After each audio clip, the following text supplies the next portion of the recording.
Hello, Charlotta. It is me, Dr. Andrea Pennington. I host a show called Liberate Your Authentic Self, where I get to interview so many beautiful people around the world who are sharing how they themselves have totally gone out in a bold way to liberate their authentic self. Because we often live in a societal structure where we tend to put ourselves into little boxes, or we tend to hide our real self for fear of being judged or abandoned or abused. And it's been part of my life mission to explore this problem because I dealt with it, and hiding from myself, my real self, and hiding my real self from the rest of the world ended up creating so much tension and anxiety and for me, depression. And so once I broke out of that box, I was determined to help set other people free, if you will. What's up, Reginald? Thank you for being here. Heidi, Madeline, good to see that you're popped in for this little quick chat. I wanted to talk today specifically about receiving. I got a little surprise. I don't know if I was supposed to have it yet, so I probably don't even know if I should say.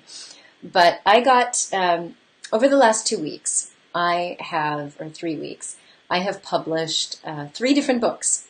So one of them is Life After Trauma, which includes 16 amazing authors from several countries around the world.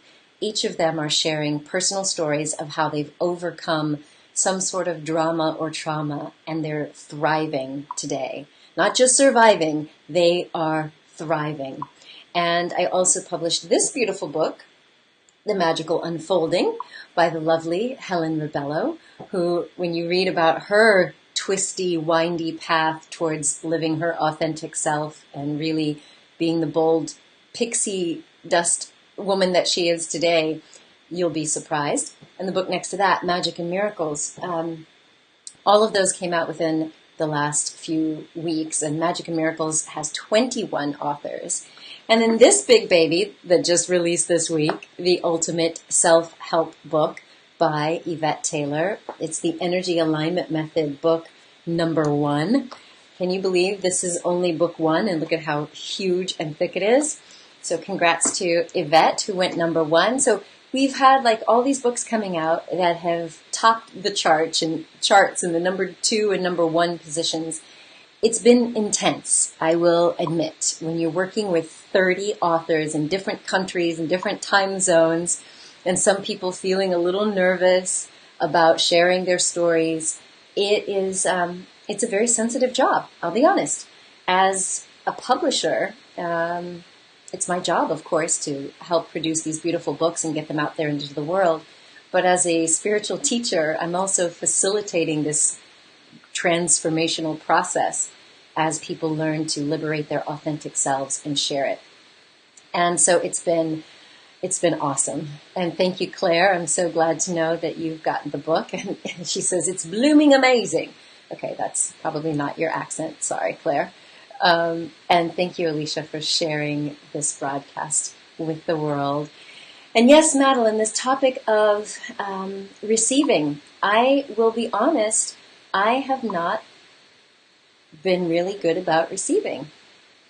Dun, dun, dun, confession time. What's up, Dr. Debbie Engelman? So good to see you, my friend. I miss you. I'm glad to see you popped over here. So this idea of receiving, there are a lot of people in our tribe, and you'll read about them in all of these various books. There are a lot of very generous, heart-centered, soul-inspired coaches, healers, heart-centered entrepreneurs. And some of us, I won't name any names, but some of us have grown up a little bit codependent, if we're honest. Various things in our childhood, or maybe it's our DNA, maybe it's our elemental sign that makes us givers. But some of us have given to the point of exhaustion, burnout, and even getting to that point of resentment where you're giving so much and not taking anything in for yourself that you can burn out and get to a point of exhaustion resentment, which is not a feeling I love. But what most people don't realize is this year for me, while running this global business from around the world in multiple countries and raising a beautiful 12-and-a-half-year-old daughter, I've been through some challenges myself. And in the coaching world, a lot of people say we teach that which we need to learn or that which we have just mastered. It's like you master it and then you go out and you teach it. And that has definitely been a part of my path. As soon as I master something, call it compassion, I have this urge in me that says, oh my gosh, I have to show other people how to do this so they don't stay in this trap of negativity and whatever your thing is. My thing, the thing that my brain would tend to go into is this negative thinking about, woe is me, life sucks, oh, am I never going to get out of this? So then, publishing this book, Life After Trauma, was not for me, but for me, right? Because I've met so many amazing people who were able to transform their perspective of their drama and trauma. And when you read some of the stories here, I just released a video today and I have another one coming out from the author interviews. We've done a whole series of this Ask the Author series, interviewing some of the authors just to get an insight so that you can kind of see their faces as you're, reading their stories. And you'll hear of some of the things that you would never wish them on your worst enemy. You would never want to think of yourself or your child going through some of the drama and trauma that these people have. And then it makes me feel like, oh my gosh, if that happened to me, would I be that strong? That's number one. Number two, would I actually be mature enough to say, as Caroline Hook said today in our interview, I see that each person, including the perpetrators of abuse, I see them as they were playing a role for me, for my development, and that to get to this level of forgiveness. And I have been so in awe. Actually, you, Dr. Debbie, Dr. Deb, you inspired me years ago when I first met you through another book that we did called Heart to Heart, The Path to Wellness, which was the first time I shared my story and my struggle with depression openly.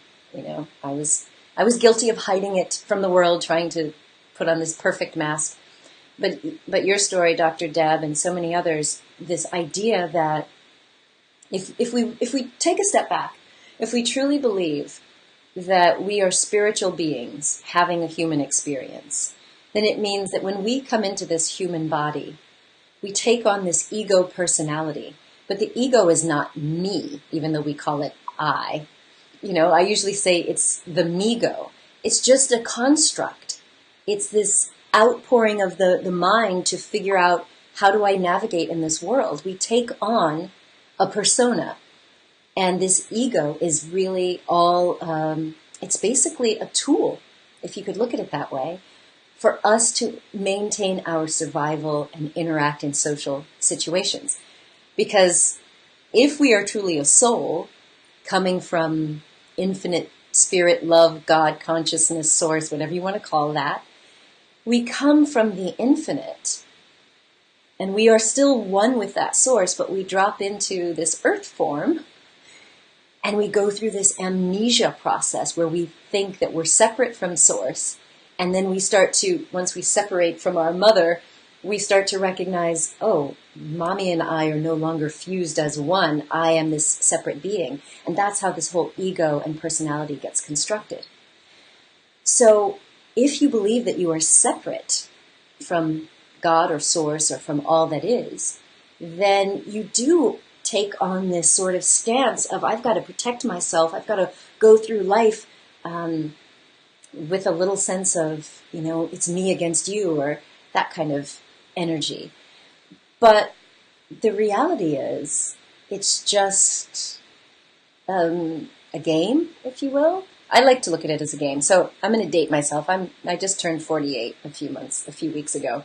So I'm of the Atari generation. I used to play Atari at home, or grabbing quarters out of my mom's wallet. I'd go down to 7-Eleven and drop in quarters and play Ms. Pac-Man and Galaga and Pole Position.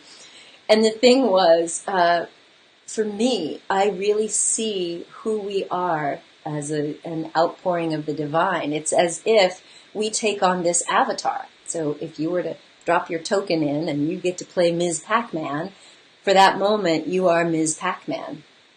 Which means that all of the characters, all of those little blinking ghosts in that game are there to help you get to the next level or to eat you. So it's kind of for me, it's this mind-bending concept to think that if we really are divine souls, and we may have made agreements, soul contracts, if you will, to meet up with certain people in this lifetime. We've had many, many, many, many, many, many, many lifetimes together. Sometimes you were my mother and I was your mother, or you killed me, I killed you, who knows? Like, we've played so many different roles in these multiple lifetimes. And we've made agreements. Like, haven't you ever had those experiences where you meet someone and you're like, this just feels like I know you, like there's this familiarity. I know that you do, Charlotte. We've talked about it, haven't we? What's up, Trevor?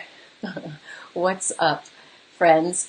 So this idea that it's possible that we've made agreements to be together, including agreements to hurt each other so that we are becoming more awake. I know that is just, that one was a big one for me. But the more that I interviewed people for these books, the more that I heard this wise, mature perspective. Yes, Dr. Deb, role-playing for transformative growth. Like this idea that perhaps, maybe, we are each playing a role to help us in our awakening, so that we can awaken and remember who we really are. So, hearing somebody talking about today in this interview, like, yeah, she's like, Andrea, I bet it's not every day that you get to meet someone who was a prostitute and who's now a life transformative coach. I'm like, no, you're right. We've got to have this conversation. Because, Alicia, I know you had to pop out, but she says, don't be a prisoner of your past. Now, there are many people I've met, even when I was working as a medical doctor, there are so many people that I met who were imprisoned by their past. Their past choices were starting to limit, to confine, and define who they were. So if they experienced some sort of trauma, abandonment, abuse, or whatever, then that was what was starting to limit them. Some people will, in my practice, know that I don't like for people to use labels. Don't label yourself as a cancer survivor or a diabetic or a whatever. That's not who you are. That's not what you are. That's maybe something you've experienced. But when our defined roles and labels confine us, that's not good, in my opinion. Because we are infinite beings, that we come from infinite source. And yes, while I'm here playing this Ms. Pac-Man, I may not be able to jump around like in Joust, but I have this ability to get to the next level, and the next level. Okay, I didn't really intend for this to go in that direction, but that's what happens when you channel the source and let it flow. So, getting back to this idea of receiving. In this lifetime, I have been one of these people who, I've been a natural coach and cheerleader since I was a kid. When I was at Discovery Channel, there were a couple of people at Discovery who did this this documentary about me. I was like blown away. They did this documentary and they interviewed my mom, and I'm like, oh my God, what is my mother going to say in this documentary? And it was so cute because she mentioned to them that even as a kid, this is what I've been doing. Teaching, helping, trying to coach people, trying to get them to see, no, don't just look at me or what I've done or these guys and comparing. Like, you have inherent great qualities in you. Let's just bring them up. Let's bring them out.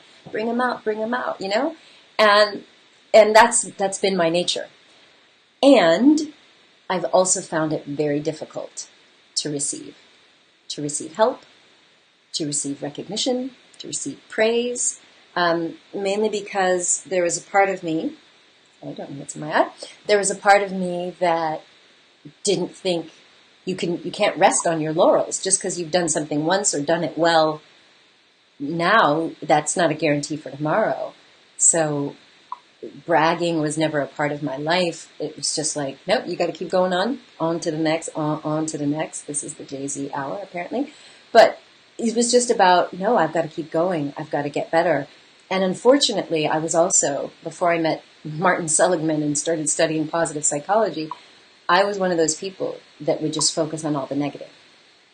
And I'll admit, even in my business now with Make Your Mark Global, publishing books, we're always looking for every little flaw. And we miss some, we're human.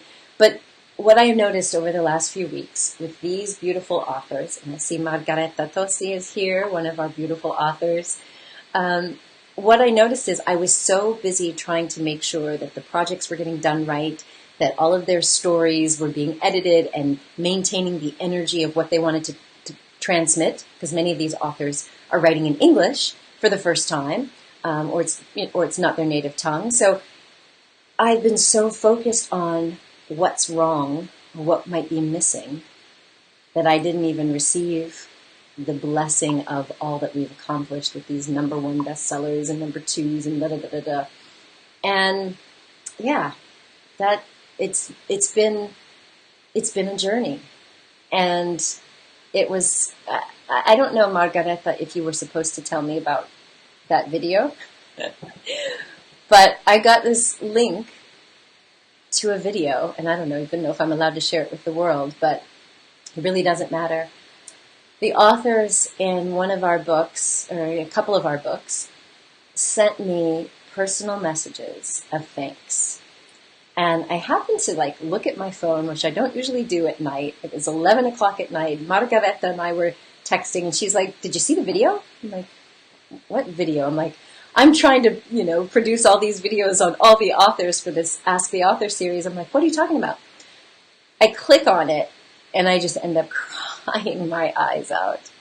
I was so, so, so moved by the love and appreciation, and it struck me right then, or right around midnight. It's like I haven't stopped to receive. And it was like one of those movie reels in my head, where it was like going through all of 2018, which this is the time that I usually do my my year review before I do an online workshop, which I'll invite you to. It's totally free. We do an online best year yet review of everything that went right for you this year, so that you can celebrate your wins, figure out how you did it so that you can create more of that, but also looking at what didn't go so well so that you can figure out how to avoid those pitfalls. But here I am, it's midnight, and I'm crying my eyes out. I'm so, my heart is just welling with just appreciation, love, and I'm just watching this video I don't even have words. Oh my God, I have 0 words.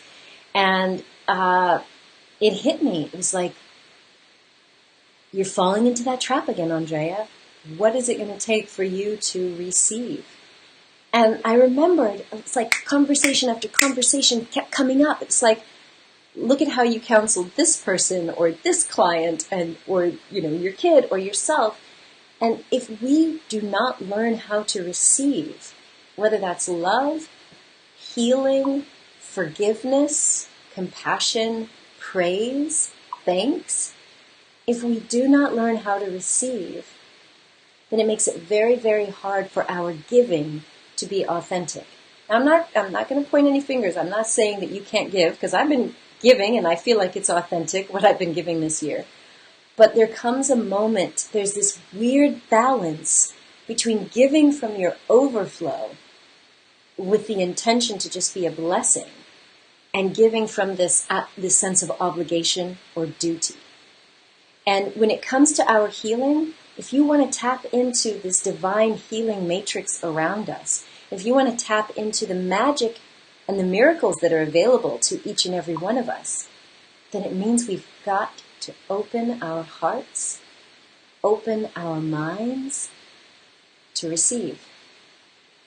And sometimes that receiving is not based on quote unquote merit. Meaning it's not because you've earned it. It's not because you've done enough hours of this or enough of that.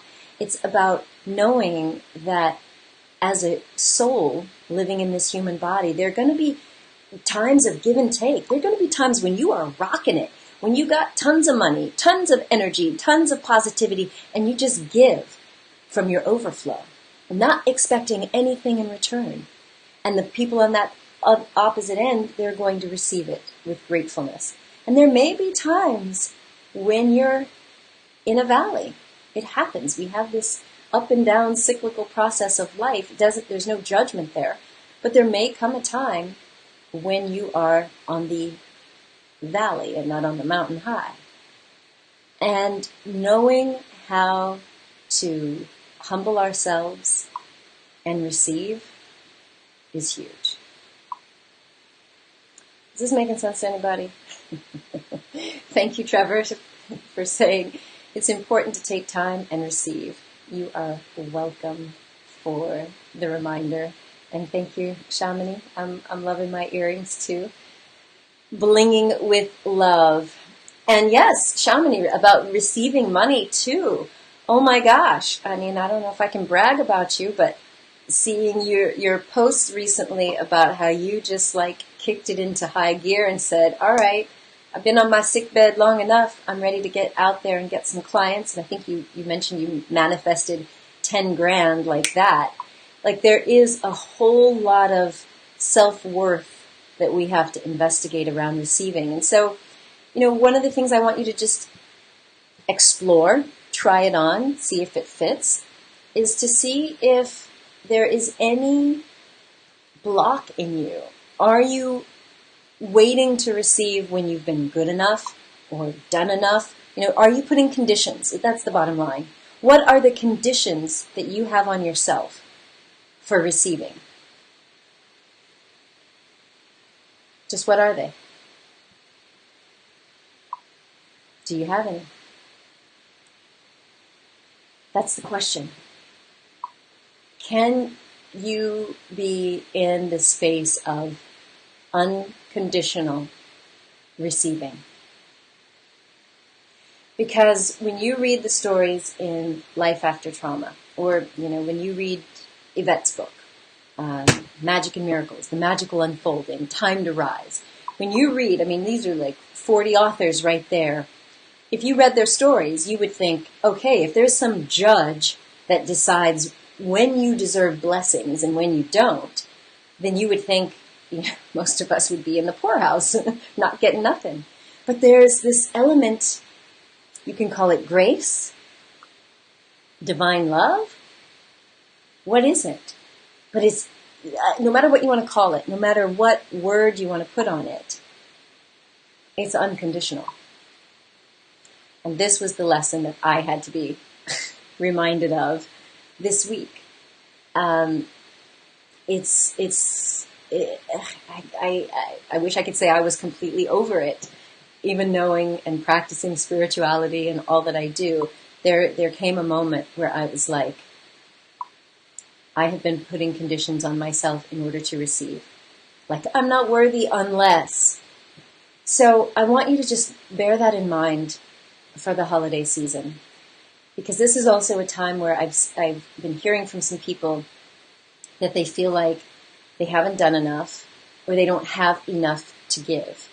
And if you've watched any of my broadcasts, you know what I say when we leave. You are a gift to the world.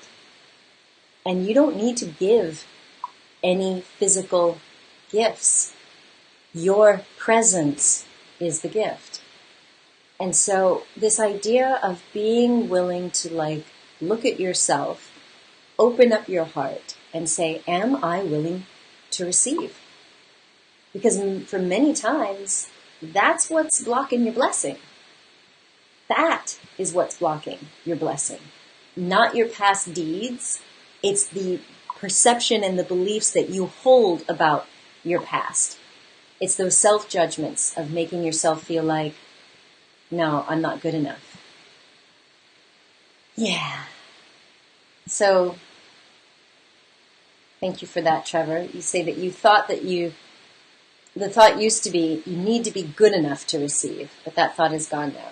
You're totally enough, yo. Yes, you are. Amen. And yes, Shamini, giving too much in order to feel worthy, again, that just sets us up for that bitterness, that resentment. I definitely know I've been down that path where it's like, I've been giving and giving, and what? How could you not appreciate? So anyway, my friends, I just wanted to pop on because I realized I am just, I'm just overwhelmed with love and gratitude. And so Margareta is saying what? I need to do something before I'm allowing myself to receive. Margareta, my friend. Remember, we live in a world of ups and downs. We have to know that when we're giving, when we're full, and we just give from the overflow, you can consider that you're giving before you receive, knowing that there's going to come a point where you need to receive. I think this is the bottom line. If you're feeling like you're at a low point, like maybe it's the end of the year, you don't have the money that you wanted to have, and you're feeling like, oh, I wanted to give gifts, or I wanted to go on a trip, or whatever, you're feeling that low, and so you're feeling like that tension, that contraction of, well, I can't give, so I can't receive. I want you to stop and just think back with humility. Have there been times when I have given? Whether that's your time and your presence, your affection, your attention, your love, doesn't even have to be physical or monetary things. Has there ever been a time when you did give? Then that may be that now is the time to receive. And that's why giving cannot be tied to this expectation of a return from that person. It's like you're not giving that gift, hopefully, to get this, praise or to get some status. Giving from a heart of unconditional love is just, maybe you do want to inspire joy or you want to make someone feel pampered. So you do that. But we definitely have got to get to a point where unconditional receiving is at least something that we keep in our minds. So that, like many of you have been saying, that actually Dora is just saying, you have a hard time receiving. Only if you do something really extraordinary do you feel worthy of it. Like, yeah, I've been there. I mean, how many times, at least for the ladies out there, maybe the guys too, there have been times when it's like, okay, I've been good enough. I'm going to allow myself to go get a massage or get some spa pampering. Like it has to be a certain mountain of goodness that we've done. But I want us all to just explore this idea of unconditional receiving. And I'm going to tell you, I'm the first one to tell you, that has not been easy for this girl. But somebody told me a few years ago when she was trying to give me something, and I was like, oh, no, that's okay, thank you, I don't need that. And she kept trying, and she ended up slipping some money in my bag. And I'm like, I had lots of money. I was like, I don't really need this money. And she kind of like got really stern, and she said, why are you blocking my blessing? She's like, if you don't allow me to give to you, who knows where that blessing to me may come. She was inspired to give, not based out of me being needy, but out of her own heart desire. And so this idea of unconditional receiving, I can receive healing, not because I've been good enough, not because I didn't eat carbs or drink alcohol or whatever, but because I'm a soul living in a human body. And sometimes life as a human is really hard. And I am worthy. By simply being here, I am worthy to receive every good thing I need for my life's work and my fulfillment to live my life purpose, so that I can grow, so that I can evolve, so that I can use all of my blessings to bless other people, right? I just really feel like it's a concept that has touched me, and so many of you beautiful authors who shared these sweet, sweet messages with me this week. You reminded me. Unconditional receiving is something that we need to take into this holiday season. And I know it can feel awkward when you haven't given something. I mean, I'm here living in France now, and I'm sure it's not just France. There are many cultures where you don't go to someone's house without something, a gift. Oh, I brought the bread for this event, or the wine, or some flowers for the lady of the house, or whatever. And so there are these times when we feel like we have to give based on a cultural imperative. But what about letting that go? Just letting it go and letting your presence be the gift. Letting your receptivity be the gift. Because what I can tell you is when it comes to your healing, when it comes to your abundance, when it comes to your ability to manifest something magnificent in this world for yourself, for your family, for your clients, for humanity, we've got to let go of the judgment. We've got to let go of the conditional giving and receiving. And we've got to let go of this scorecard. The scorecard is what creates this tension and division. Let it go. And I know, believe me, I know that is not easy. I grew up in a family where it was like, it's not my turn to take out the trash, it's Tony's turn. Everybody was always counting, no, I emptied the dishwasher, it's your turn, It was all this, counting, measuring. But we have to let go of that because we are one family, one team. And there's going to be times when I'm on top and I can give. And there's going to be times when I'm in the valley and I need to receive, just like you will. And so if we're willing to play these roles as we're each on this path of ascending into knowing ourselves as divine beings, then there can be a lot more of this grace. We will be much more open to the magic and the miracles that bring us the healing and the nourishment and the fulfillment. We will be much more open to making the connections that can transform our lives. This, thank you, Margareta. She's now assured me that I can come without the flowers, just me and my little one. I'm definitely going to have to make a trip to Milano, my dear. Yes. And Vicky says, you're certainly receiving at the moment abundance in every way.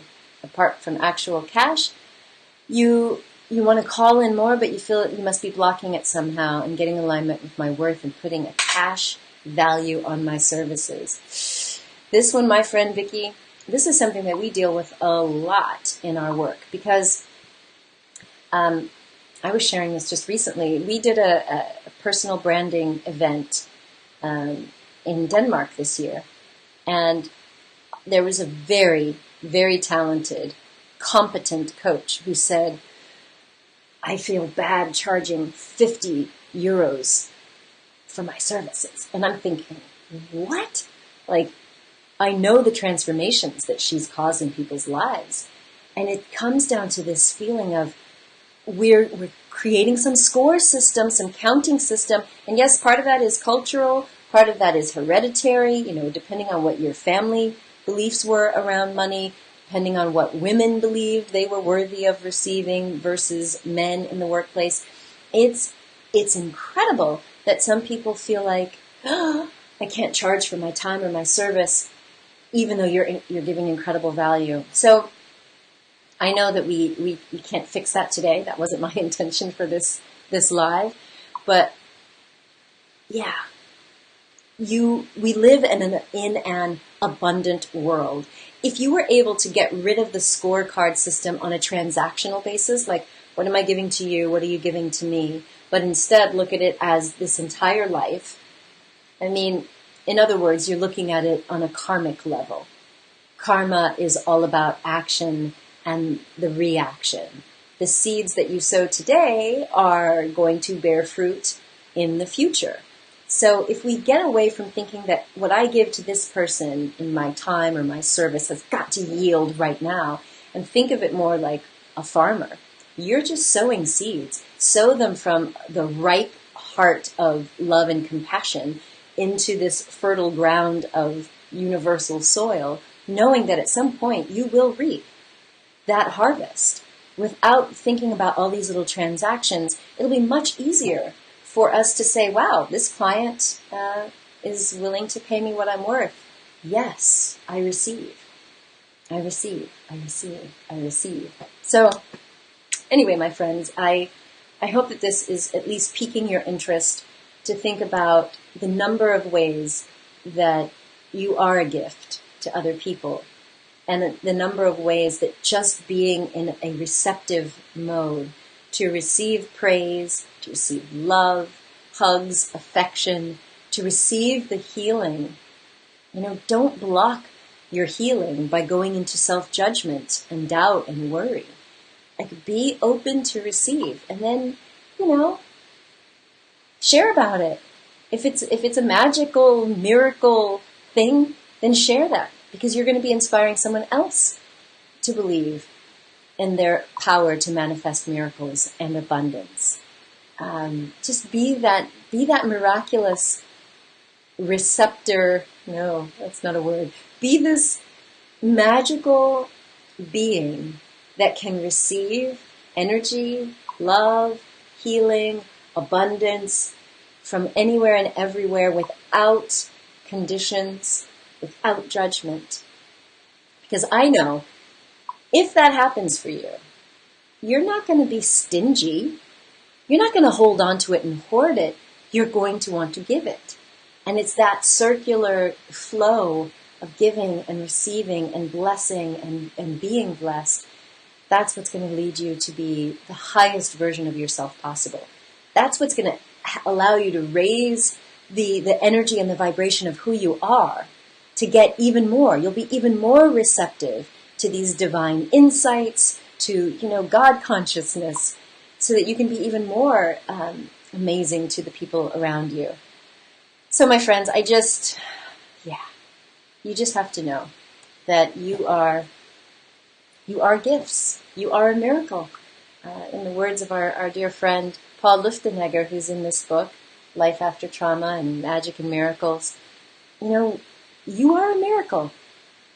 I remember many, many years ago when I was in the pits of depression, and I went to this seminar, and I was really struggling.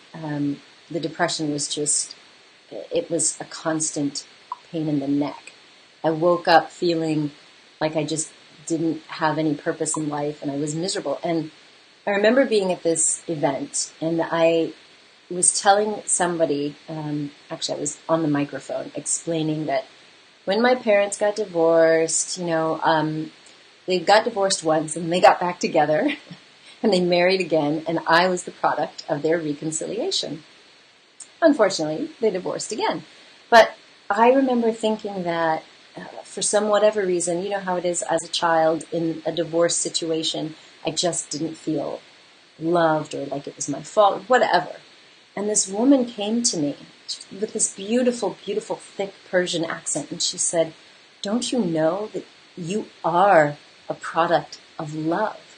She says, "It doesn't matter what happened afterwards. Your parents came back together, and in a moment of love and ecstasy, you were produced." So think of all of the things that had to happen for that magical moment to bring you into this world. So whether you had a little IVF or some other kind of things, or you were adopted, all the things that had to happen for you to come into this world and be here right now, that's pretty miraculous. If you look at some of the people that you've met, like one cup of coffee could have prevented you from meeting the love of your life, or one wrong turn in the car. Like, there's so many things that have magically, miraculously led to you being here. Let that sink in. Like, you are a miracle. And if you would allow yourself to receive that, and receive that knowing, that blessing, that energy, that grace, then I know in my heart that you will share that with other people. I just know it.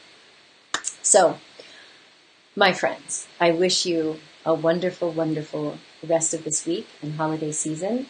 I do hope that you will get one of these books, Life After Trauma, which just released, and Magic and Miracles.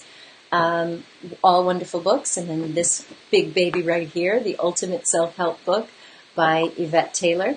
And I also will be releasing a couple more videos this week from interviews that I've done with some authors. Two very special people in my life, Nick Haynes and Runa Magnus, Runa is from Iceland, and Nick Haynes is from the UK. They're doing an event in London on January 7th about their new book called The Story of Boxes. And they are part of the No More Boxes movement to help people really break out of these confining, defining, and limiting boxes. The book is awesome and will definitely spark conversation. So I highly recommend that. During this winter time when we're all introspective and thinking about our place in the world, get a hold of that book. It's called The Story of Boxes by Nicholas Haynes and Runa Magnus. You will definitely enjoy it. So I'll share some links for their upcoming event in January in case you're going to be in the UK and you'd like to check it out. All right, my friends, I wish you much love. Please stay tuned. You can visit my website, AndreaPennington.com, get free ebooks and downloads, and then I will share with you my upcoming online workshop, totally free, where we will go through your 2018, all of the things you've accomplished, to come up with your personal success mantra, to understand how you manifested the things you did, and for the things that you didn't quite get done, things that disappointed you, we will set you up on a plan so that you can make sure that you get things done and you accomplish and manifest a beautiful, beautiful 2019. So stay tuned for that. I will be hosting that workshop totally free. It's a process that I learned many years ago as a coach, and I do it myself. People are always asking, how do you do so much? You're publishing books and flying around the world. Well, I have a system. And yeah, I'd like to share it with you. All right, my friends. And yes, Margareta, I will share the info on the story of boxes. Let's see if I can do that right now. Well, I will share it in this Facebook post so that you can see it when you watch the replay. For any of you who are just tuning in, I am sending you all so much love here from the south of France. What can I say? I'm super excited to have you all in my world, and I thank you for your presence. I thank you for all of the love that you have poured into me and my team, the appreciation. Please know that it is received, it is appreciated, it is recognized. You nourish me in so many ways. I know that giving of my time and energy is something I do compulsively, but I definitely feel it when I get your feedback and I get the emails from you that this is making a difference in your life. I so appreciate you. And Ebony Love, thank you so much. You're a gift as well, my friend. So appreciate you all. So I wish you all a fabulous end of the week. Stay tuned for more good stuff coming your way. And as always, my friend, until we meet again, please do remember this. You are a miracle and you are a gift to this world. So share your presence with passion. Much love. Bye.